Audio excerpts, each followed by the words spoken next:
The stories I tell, I don't usually take them to heart. But with this case, guys, I cried when I was reading about it.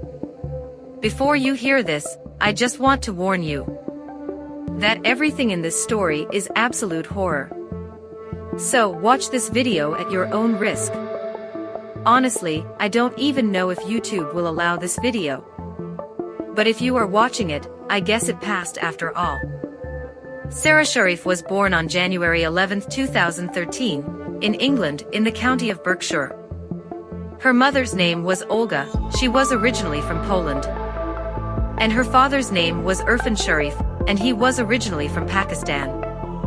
In Pakistan, he worked as a taxi driver, and he moved to the UK in 2001. Irfan's ex-girlfriend, Anzelika, who was also, by the way, originally from Poland, accused him of holding her captive at home, threatening her, and accusing her of getting an abortion. In reality, Anzelika did not have an abortion, she had a miscarriage. He also tried to brand her body with hot steel, using his initials, the first letter of his first name, and the first letter of his last name. Anzelika managed to escape this captivity through a window. She reported him to the police. The police arrested him, held him for 2 days, and then released him. After that, Anzelika returned home to Poland. And as soon as Irfan was released, he followed her to Poland to stalk her there. During this trip, he met his new wife, Olga. In 2009, they got married, and in 2010, their son was born. A year after their wedding, Irfan was arrested for assaulting Olga and his son. Olga told social services that Irfan had tightened a belt around her neck, locked her in a room, and took away her phone. She also said that he once tried to set her on fire. He poured oil over her, but back then, her cousin saved her. Sara Sharif was placed under a child protection program immediately after her birth because social services feared that her mother and father might harm her. In 2015, Olga and Irfan divorced, after which the children stayed to live with Olga. But in 2019, custody of the children was transferred to Irfan. Since then, they started living in a house with their father, his new wife Baynash, their 4 children, and their uncle. Olga, who was previously against her children being raised under Islamic traditions, practically stopped communicating with them and seeing them after they were taken away. And it wasn't because she was banned from seeing or talking to the children, but simply because she didn't want to. Because I can't think of any other reason why you wouldn't even try to see or talk to your own children. Little Sara was forced to do heavy housework and serve her father and his new wife. Neighbors later said they regularly heard Baynash verbally abusing Sara. Sara was regularly subjected to beatings. They also put a bag over her head and bound her with duct tape. She started wearing a hijab to school to hide her bruises, and she constantly came up with different excuses for how she got her injuries. In April 2023, she was taken out of primary school for homeschooling. But in reality, this was simply done so that the school wouldn't see what Sara was being subjected to at home. Their neighbor, Rebecca, said that the stepmother regularly slammed the door in her face every time she tried to ask if everything was okay at their house. She also said she heard constant crying and screaming, which at some point reached a critical point.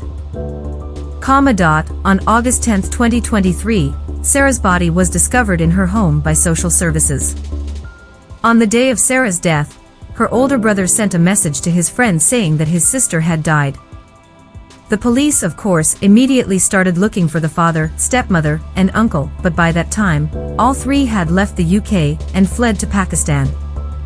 They left just 1 day before the body was discovered and took all 5 of their children with them. Shortly after Irfan arrived in Pakistan, he called 999 and said, "I killed my daughter. I didn't mean to kill her, but I beat her too badly. I am a cruel father." On August 15, 2023, an autopsy was conducted, which showed that Sara had sustained very serious injuries over a very long period of time. I am going to list the injuries Sara received during all this time, and I repeat once again that this is just absolute horror, so if you are not ready to hear this, please skip ahead. The forensic medical examination found more than 70 injuries. including fractures to her ribs, shoulder blades, and fingers. 11 spinal fractures. A puncture wound to her head. A traumatic brain injury. Iron burns. Hot water burns. Bruising caused by blunt objects. And human bite marks. The cause of Sara's death was complications resulting from multiple injuries.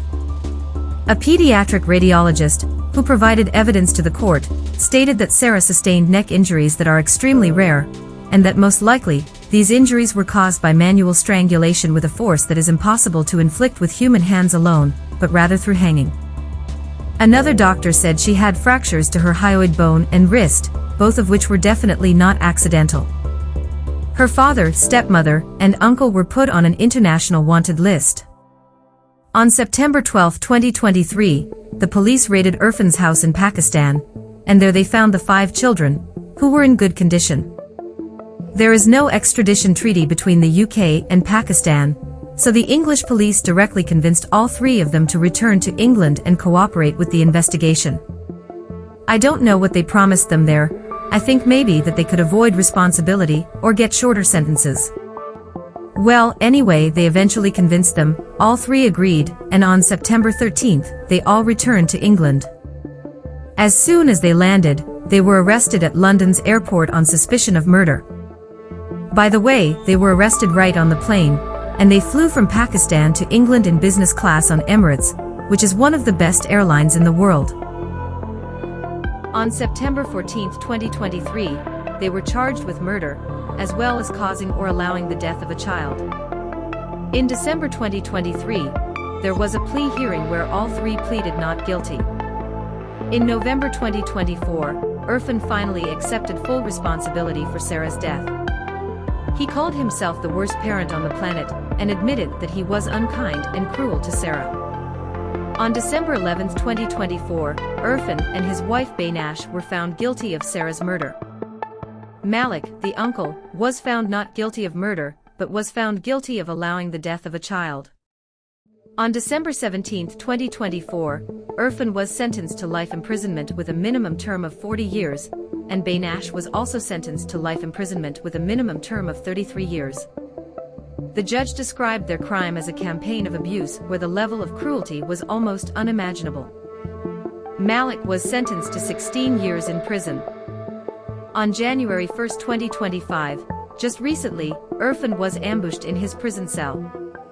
2 other inmates attacked him and slashed his throat with a jar lid.